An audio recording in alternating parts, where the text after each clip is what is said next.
Welcome into episode 122 of the Godly Men podcast. Today we're talking about a story that honestly I thought was hilarious. I'm a big CU fan. People have seen me wear the Colorado University. Yep. People have seen me wear the SCO Buffs hoodie and the Travis Hunter t-shirt. Weirdly, he got way more vocal of a fan in the last 18 months or so. I don't know why. I never heard about this fandom before. It's the same thing. Like if the Rockies end up selling, the owners sell and they end up being good, all of a sudden I will be a huge Rockies fan. I've been to the CU games. They've always been my team, but like loosely, come on. When you're going like 2-13 or whatever on every season, single year, it's really tough to get into it. Well, hey, we had reason to get into it, and one of those reasons is Shedeur Sanders. I think he's going to go down as the greatest QB for Colorado University ever. Sure. He set the records, all of those things. He is no doubt talented. He's a very, very talented player. As a quarterback, going into the draft, I think he was projected to go potential top 3. He definitely was projected to go in the first round. Correct. Yeah. Initially, it was like, man, he's a top 3 pick, and then, as it went along, like, okay, maybe he's going to fall. He might even fall to 22. Could you imagine if he falls to number 22 type of thing? That'd be embarrassing. Maybe the Steelers are the best pick, and so there's all this discussion. Like, the thought of him falling out of the first round is unthinkable. Yep. Well, then the unimaginable happened. Yeah.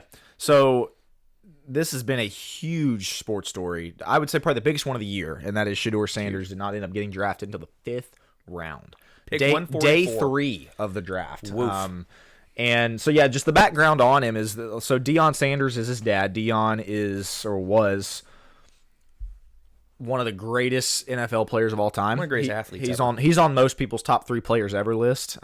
He was insane. Obviously, neither me nor Joe really grew up being able to watch him or anything, but he was incredible. Played both ways, mostly defense, but played both ways. Played 9 seasons of baseball too, like just one of those. Unlike Michael Jordan, who tried to play baseball and was terrible at it, right. Deion was actually great at both. Yes, just one of these freak athlete type guys. Well, he's the reason why Joe's fandom flared up all of a sudden is because Deion Sanders went to Colorado to coach. Finally something to cheer for. Exactly, and he brought his son with him. His son played quarterback, and I will say, Shedeur was really fun to watch. I thought Shedeur was pretty good in college, and so most people predicted he would go definitely in the first round, at the latest pick 22 to the Pittsburgh Steelers. And again, this big sports story is he got drafted in the 5th round. Day after day of the draft went by, round after round, with Shedeur Sanders not getting drafted, and it was It was pretty embarrassing for him, as we'll get to kind of why here in just a second. But he ended up being taken in the 5th round, the 144th overall pick. I should have counted before. There were at least 4 or 5 quarterbacks taken ahead of him, and he was projected to at least be the second one off the board, maybe the third.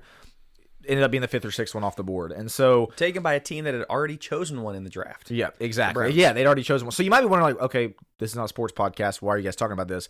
I think the Shedeur Sanders story teaches us a very important lesson for godly young men about pride. So just to give you some background on kind of the draft day shenanigans that were taking place, and keep in mind, Shedeur Sanders throughout college he's been a bit of a flamboyant's the wrong word, I suppose, but like pretty. He's a showboat. Bit of a showboat. He would do the celebration, about how basically the expensive watches he was wearing, and like he was always very decked out in jewelry, and was not the most humble guy in the world.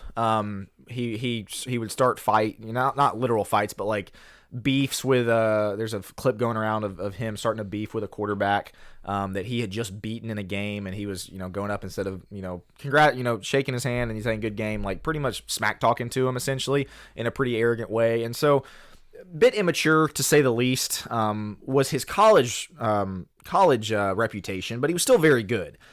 Well, then the draft comes around, and you could clearly tell this guy thought that he was going to get taken in the top, definitely in the first round, but maybe even in the top 3 picks. Like, he had this whole draft room basically designed just for him. His big word is legendary, and so that was all over the draft room. He had custom-made hats for each team so that whichever one drafted him, he could put on and wear. There were camera crews following him around. Like, it was literally the Shedeur Sanders show. And so the irony of it was, throughout the draft, I watched the first round off and on. We were cleaning around the house, so I had the first round of the draft on. And they kept cutting to the ESPN, the coverage kept cutting to to Shedeur Sanders' draft room, and team after team kept not choosing him. The Giants traded up at pick 25, and everybody's like, oh, they're going to draft Shedeur, and they drafted a different quarterback. Like it got to the point where I started to feel bad for Shedeur. But the whole point is, like, this is a very prideful young man who kind of got humbled. Pride goes before a fall. And there's a lot of people that were kind of happy to see it. And I wasn't necessarily one of those that were happy to see it, but it was pretty ironic that, again, he's basically got a reality TV show following him around on draft day. He's got this custom draft room, basically decked out in his name, and he gets drafted on day 3. So we want to talk about pride with this episode and kind of use him as our springboard for that. Yeah, like you said, at some point it was kind of hilarious, and then it was like, Yikes, this is painful, man. I mean, you don't save face after that 5th round, 144th pick when you're projected in potential top 10 second quarterback. Yeah.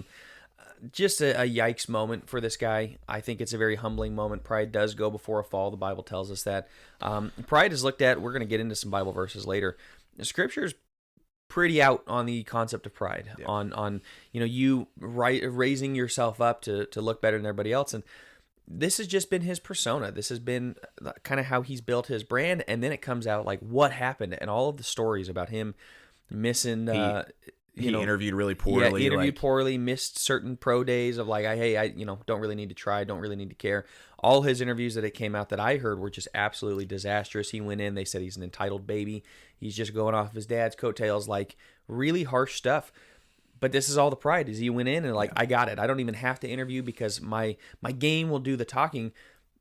That's what happens, I think, for us young men, is sometimes we can look at it and we can get a huge, massive head, be in our own ecosystem, and then at some point somebody goes and it just deflates. All the air goes out of it.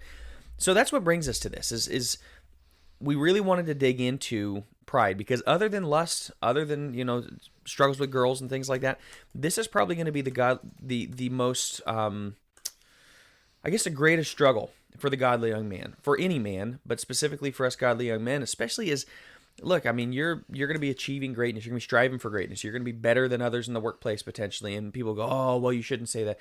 That's not prideful to say, yeah, I do work harder than my, than the other employees, than my coworkers. I do care more about them. I do put in more hours or whatever it may be. I am looking pretty good at the gym. So as we're doing all of the things that this podcast has been about, the easy thing is to let the head expand a little bit. Man, you got that six-pack. Wow. Build that ego a bit. Exactly. You got the muscles, and the girls are kind of flocking towards you, and you're getting really good grades because you're working hard, and you're getting promoted at work. Your head's just barely fitting through the door at this point. They got to, put butter on your ears to get your head through, because you're just, man, you're feeling yourself. In your own way, you start walking around like Shedeur Sanders does. Correct. Yeah. Because everything seems to be rolling, and this is all a product of following the what we're supposed to be doing, striving for greatness. If we're not careful, pride is easy to follow. So Joe mentioned it, but I put on here, other than lust, which will almost always be a guy's biggest temptation and biggest struggle, pride's probably number 2. Yep. Number 2 or number 3 for sure. And I've got a quote on here from C.S. Lewis, who believed, I should say, that pride is the worst of the Christian vices, essentially. The kind of the king of all sins is pride. He says, the vice I'm talking of is pride or self-conceit, and the virtue opposite to it in Christian morals is called humility. According to Christian teachers, the essential vice, the utmost evil, is pride. Unchastity, anger, greed, drunkenness, and all that are mere flea bites in comparison. It was through pride that the devil became the devil. Pride leads to every other vice. It is the complete anti-God state of mind. Wow. Very well summed up, in my opinion. It is true. You look at a lot of sins, you can probably trace them back to pride. And so I do think, as Joe spoke to already, young men can have a lot of reasons to be prideful, right? There's a lot of things that can cause young men to be prideful. And as Joe said, the things that we are pushing you towards, achieving, accomplishing, working out, doing well in school, doing well at work, being able to talk to girls very reasonably, and being confident, those are things that can very quickly turn into pride. Again, a guy's looks, a guy's, how smart he is. If he comes from wealth, or if he works really hard, makes a lot of money at a young age, your athletic ability, all these things can very, very easily turn into pride. Yep. And, I don't want to speak for Joe. This is an area that I know is a struggle for me, to be very mindful of not letting where I am in life or the things that I think I'm really good at turn into pride. And so that's what we want to talk about with this episode. Again, kind of using Shedeur Sanders as the springboard. We've got a few points we want to get to, but I did want to say all those things that we just mentioned, your looks, how strong you are, your athletic ability, your academic achievement, your work achievement. I do still firmly believe it's okay to be confident in those things. Sure. That it is permissible for a godly young man to be confident in those areas, to know. And I've said before, this is not original to me. Like, I prefer honest arrogance sometimes to false humility. The false, I'm really not that great, or like the kind of, you can tell when people are being fake humble, and it's not very becoming. And so I do think it's okay to be confident. So maybe honest confidence rather than honest. Obviously, arrogance is the same thing as pride, so that's not good. But honest confidence to me is better than false humility. And so, Joe, what thoughts do you have on the idea of, like, it is okay to be confident in some of those things? What we're going to get to eventually, obviously, of course, is like where that turns into pride and where that's a bad thing. I think being confident in what got you there. Being confident in the wealth, that can be taken away. Being confident in the looks, man, something may happen to the looks along the way. Being confident in the academics until you have a teacher that's really, really hard on you and doesn't give you good grades. Being confident in athletic ability until there's somebody that's better than you. There's always a bigger fish. There's always somebody who's going to be better than you at XYZ. Theoretically, unless you're a gold medalist or something, in which case you're the best. But even for a time, somebody will be a gold medalist in 4 years probably. Yep. So there's always going to be reasons for doubt in some of those moments. But the confidence of, like, man, I'm confident in my work ethic. I'm confident in who I am, I think is a little bit of what grounds us. You have on here, like, what's the difference between confidence and pride? And to me, that is the case of, like, pride is really looking at the external and go, man, I've got it all. I'm just incredible. Look at all these things. Confidence is a quiet confidence. I don't have to tell everybody about it, but I like how you said that. Like, be honest about it. Be honest that you are confident in some of these things. It's okay that you have some of the external trappings and such, but more than anything, it's the confidence on what got you there. I'm confident in, once again, my work ethic. I'm confident in my ability to overcome, certain struggles or temptations or just, I don't know, like any issues that come along your way, stumbling blocks, things like that along life. You're confident in your ability to traverse those and move on. So I think that's where confidence is going to split from arrogance and from pride. Is like, pride's going to be a lot more in the external. And ultimately, we've talked about it before, pride comes from, this must be my shtick, we talked about it last week, but pride comes from a low sense of self. It comes from just this ability, like, I have to prove to you that I'm enough. Yeah. Confidence, like, I don't have to prove nothing to you. I know it for myself. Exactly. I know who I am. And Shedeur, you look at it like, man, if you were genuinely confident in your game, you should have shown up to the pro day and shown out. You should have shown him your, and you don't have to, stuff. And you wouldn't have to do all the out in front stuff. That exactly. He does, Like, show up in the interviews and be a genuinely good guy and be humble about the process. Your game speaks for yourself. You're a good player, but Cam Ward apparently was the exact opposite. Great interviews, great pro day. Titans draft pick, number 1 overall. Number 1 overall. Like, he earned it. He's a really good player. Shedeur's a really good player, and yet he has the right confidence in himself, confidence in his game, but the right approach, the humility enough to go into these interviews and be a humble guy, and he gets picked first overall. Just a massive difference. Well, there's a video going around of, like, it wasn't the pro day, I don't think, because Shedeur didn't participate, but like some event where both of those guys were at, and the reporting and the video that's going around is like Shedeur was basically trying to turn it into a vlog session, a Shedeur Sanders show. And Cam Ward was basically like, I'm about football. I'm here to play football. That's what I do. That's why I'm here. In a very low-key, very humble way. And it just, the contrast between those two was very interesting. But so we did an episode very early, episode 7, I think it was, Confidence versus Arrogance, that we really went into some of this a little bit more, specifically that contrast, if you will. And one of the things that I brought up in that, and then we'll get to kind of some of these points that we have, is, to me, pride, and Joe, you really hit around and spoke to this. I'm just kind of putting my own spin on it, and that is, pride is centered in what do other people think of me. Confidence is more so what do I think of myself. In my opinion, like the pride idea is like, you spoke to the external, like I need other people to validate, to know that I'm really good at sports, to know that I'm really good looking, to look at me and say, oh wow, man, he sure has muscles, or whatever it is. It's very others focused, whereas confidence it certainly can be others focused, but it does not have to be. You can have confidence in yourself that can be very, very internal almost, and it becomes a matter of, like as you spoke to, like, yes, I know I'm really smart in this area. Maybe you're really good at math or something, or you're an excellent writer. I know I'm good at that, or maybe you're good at something else for godly men, preaching or something like that. That's where I think it's okay, but you're not basing it on, are other people telling me I'm really good at preaching? Right. Are other people telling me, oh, you're just so smart, and that's what drives you? Because if it does, then that's where you're probably getting into pride. But I've kind of got 3 points on here that I want to go over, and we can kind of, Joe, if you want, we can kind of intersperse these Bible verses. We don't have to do them all at the end. You've referenced Proverbs 16:18, which it's funny. Joe was misquoting it. Most people misquote it. The verse says, "Pride goes before destruction, and a haughty spirit before a fall." But everybody knows it as pride comes before a fall. That's something that I didn't know either until I looked it up. I was like, oh, it's actually not pride goes before a fall. But obviously, that's even more though. It goes before destruction. You will be destroyed. Yeah, exactly. And a haughty spirit, like an arrogant mindset, comes before a fall. Man, listen, if you want to learn about how dangerous pride is, read Proverbs. There's so much in there about it. But Joe, let's get to some of these problems with what I put as the Shedeur Sanders version of confidence, which turns into arrogance and pride. Your first one's great. We were talking about this off air. I think this one's super important. This one might be the linchpin for me. All of these, I shouldn't say that. Looking at the other two, they're very important. But first is his confidence was not fully earned.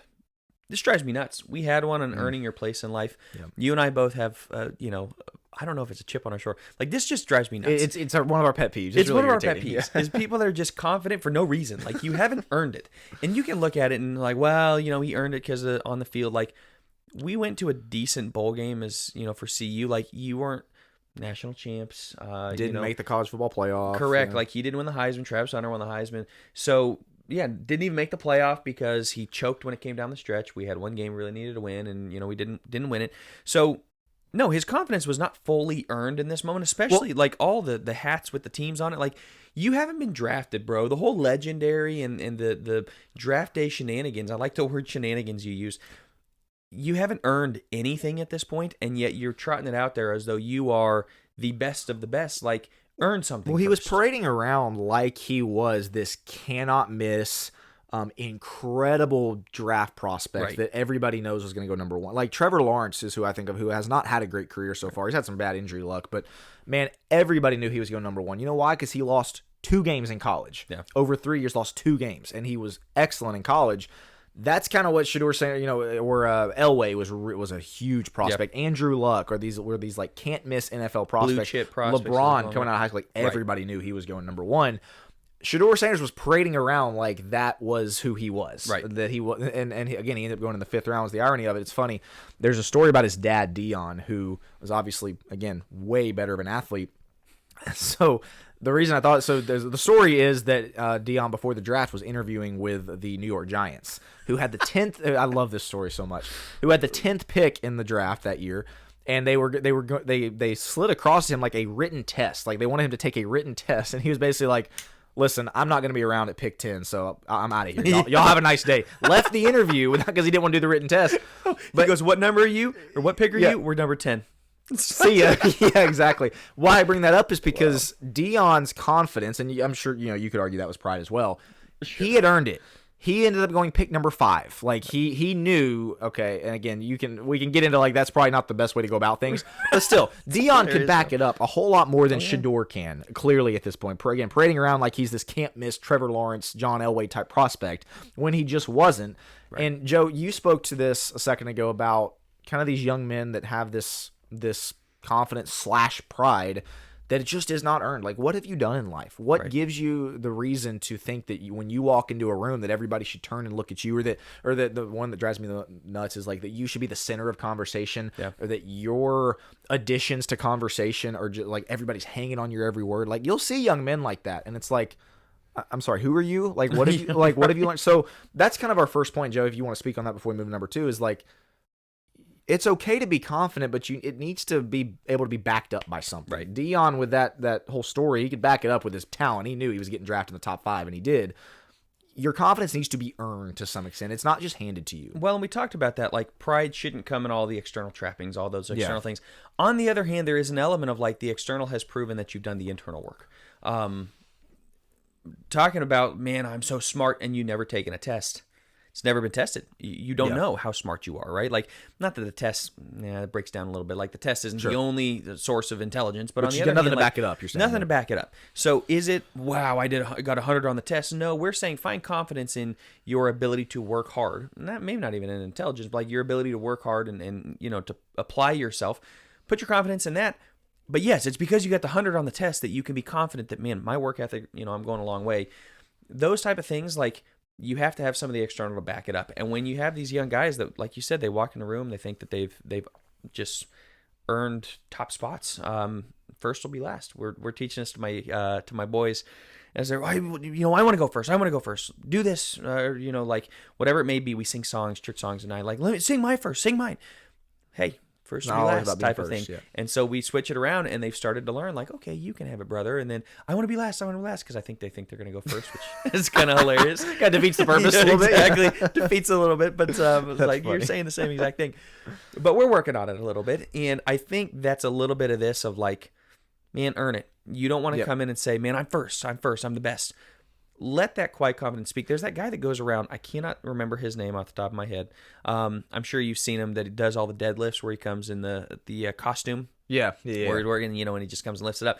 And it's so unassuming. And these guys in their muscle shirts and they're ripped and they're like doing these deadlifts of ridiculous weights. And he comes with like one hand and picks these things up. And they're like, they just can't believe it. And it's hilarious to watch.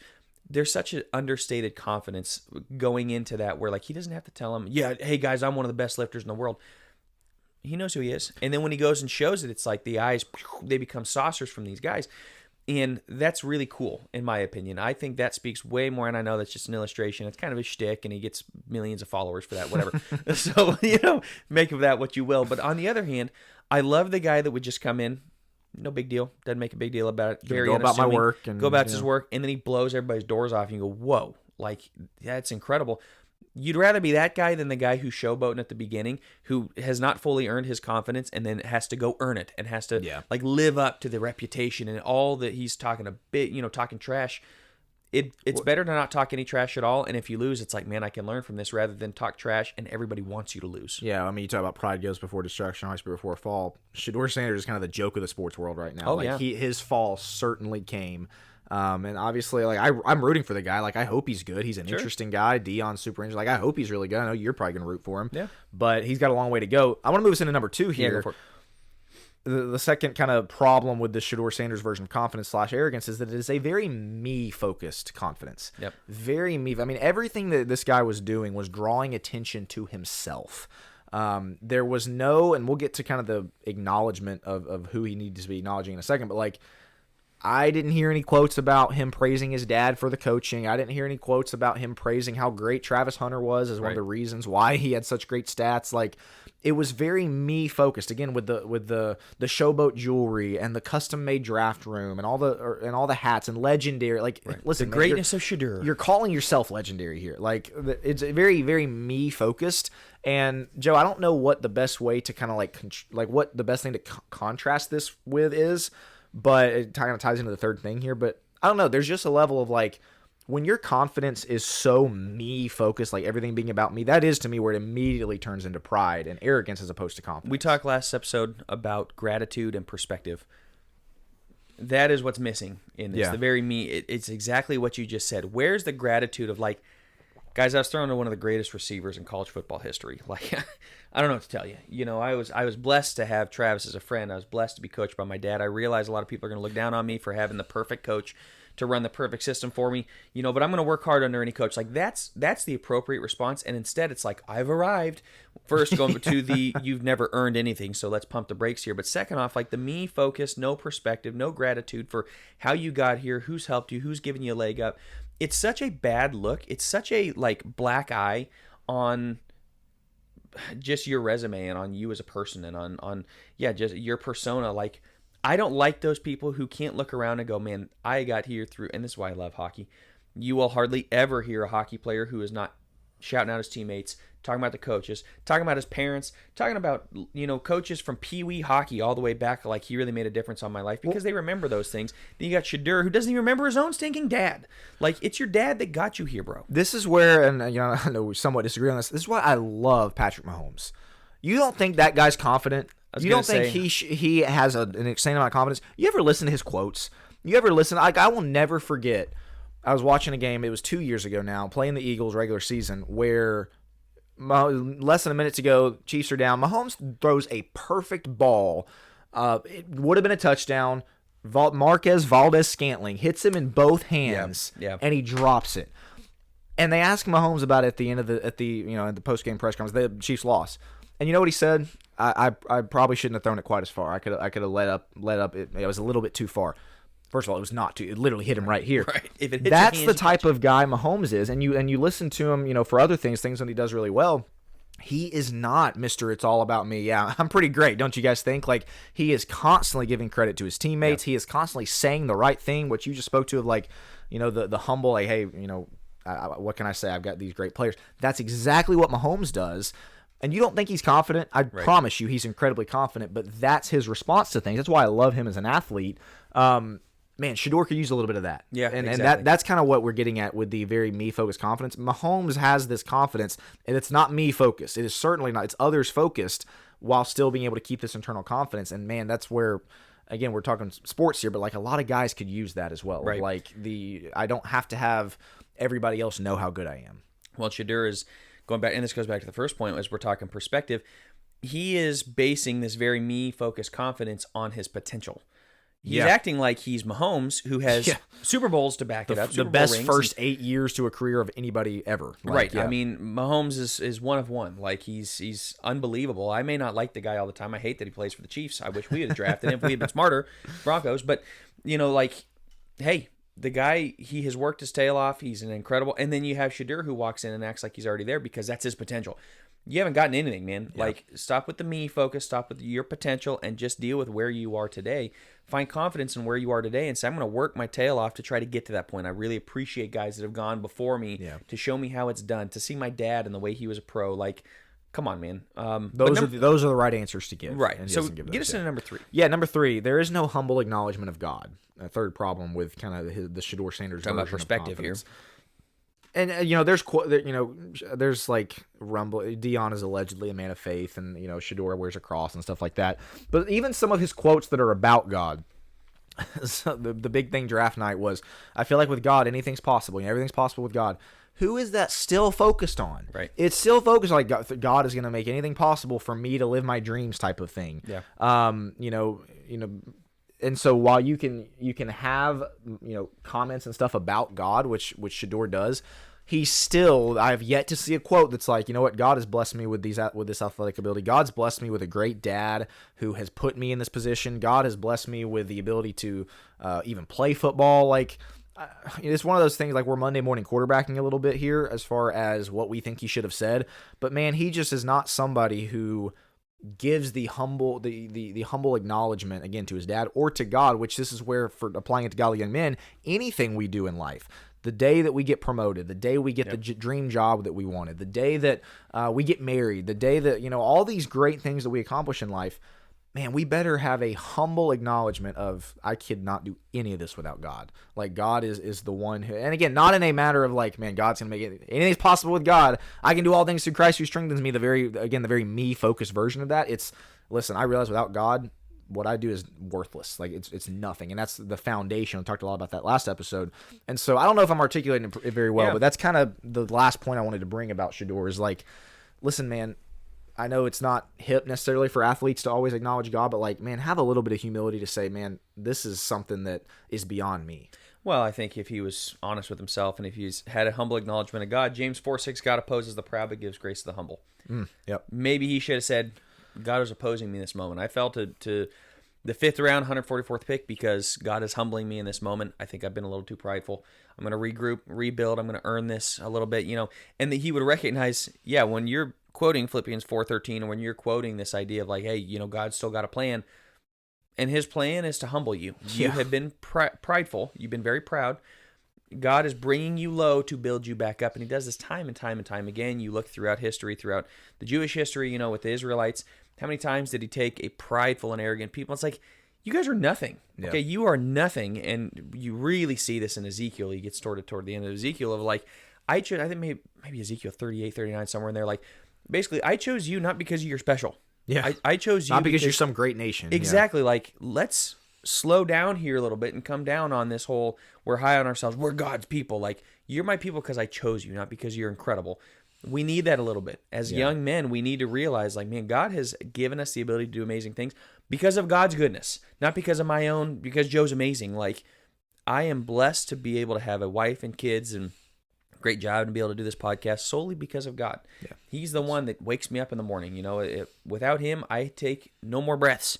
Without him, the sun don't shine. So acknowledge every aspect, every facet of God in your life. And I think that's what humbles you, is to realize, man, I can't tie my shoes without God willing that, without God in his providence allowing me to have the mind and to have the hands that can do it, and to have shoes, even to own shoes, half the world to own shoes. Like, acknowledge God's place in your life. And I think that's what keeps you humble, going, man, I'm truly blessed to be here. Like, this is a blessing from God that he's given me talents. Shedeur, again, we're Monday morning quarterback, and no pun intended on the quarterback, but like, we can look at it and say, this is what he should have said. Look, I'm not in Shedeur's shoes, but one thing is certain.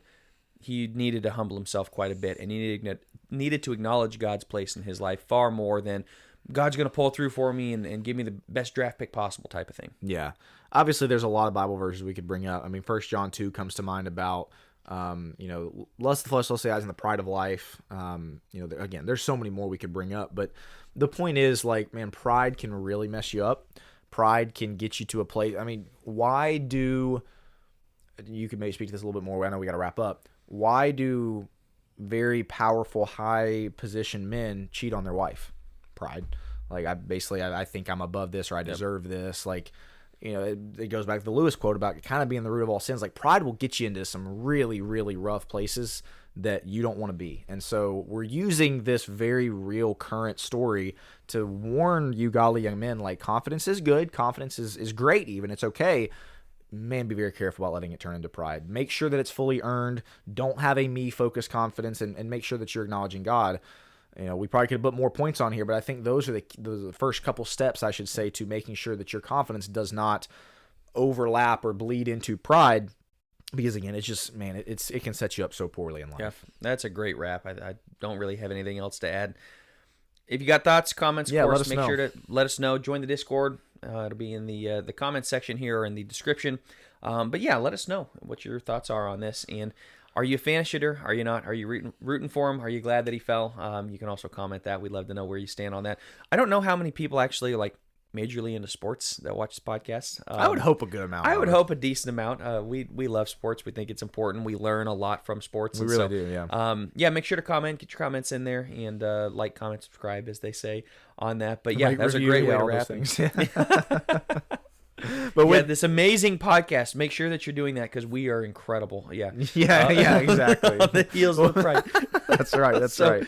Anyway, we hope you enjoyed, and thank you for listening. We will talk to you again next week.